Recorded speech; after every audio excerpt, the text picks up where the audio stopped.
Hey guys, welcome back to my channel. Today I'll be showing you how to install an aftermarket subwoofer into a 2000 Jeep Wrangler.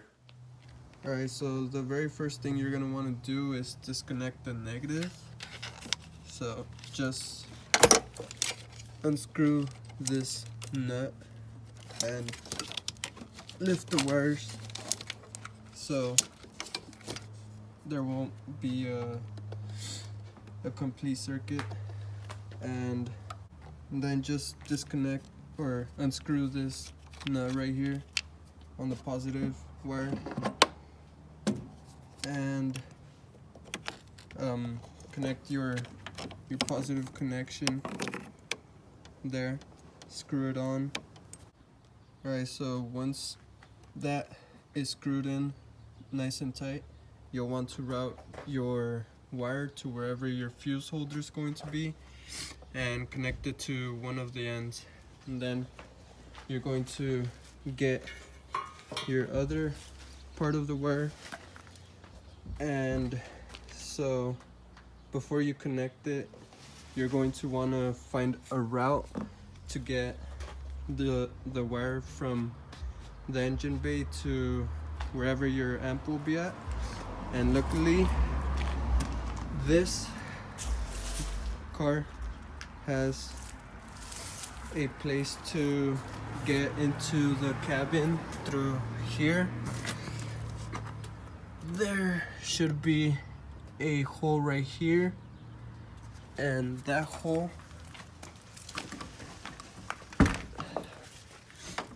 will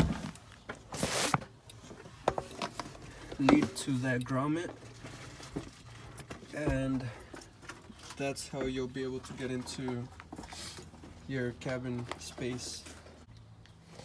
So what I'm first going to do is feed this wire through that grommet. That way it could be easier.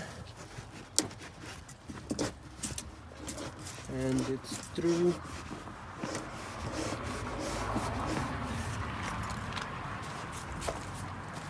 Then come down here, start pulling it.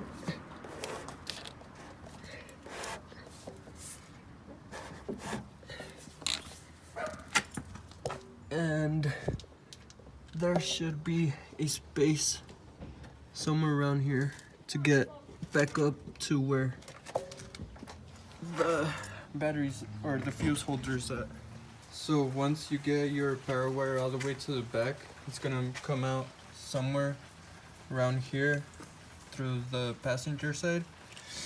After that, what you're gonna want to do is find a location for your ground, and in this vehicle there happens to be a location right here where there's already a factory screw or bolt right there in the frame. What you're gonna want to do is sand it down, connect your ground, and then hit it with a layer of clear coat. That way it won't corrode.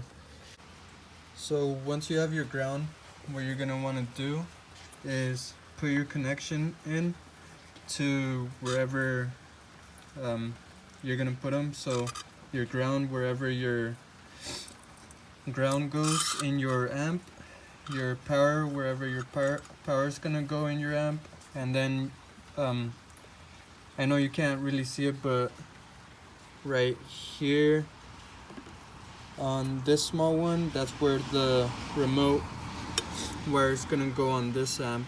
So don't forget about your remote wire. Also, so some of you might have like a fancy meter to tune your amp. I don't. I usually tune my amps by sound, and I will usually just go ahead and connect my speaker wires right about now. Like I said, some of you might have the fancy meters that are like $100+, so this next step isn't really for everyone. So once you have your wires all in, just give them a little tug. Just do a light tug, not too hard, just to make sure that the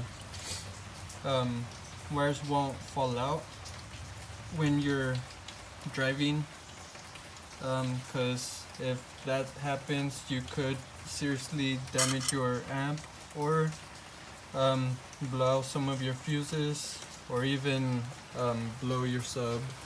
So just give them a quick tug and make sure that they're all in there and secured. And then connect your RCAs. So I usually do red to right and any other color to left. And yeah, that should basically be it. Just turn on your car, turn all your settings all the way counterclockwise, because if you turn on your car and it starts up your amp with all the settings clockwise, there's a possibility that you can blow your sub. And I mean, some of the amps out there don't have subsonic filter, which is this one right here. But if yours does, you might want to start it off somewhere like a third of the way to half of the way in between the off and the max setting. Alright guys, well, hope you enjoyed. If you did, please like and subscribe. Hopefully soon some of my other friends will let me borrow their cars and I could make more videos on wiring different types of cars. Yeah.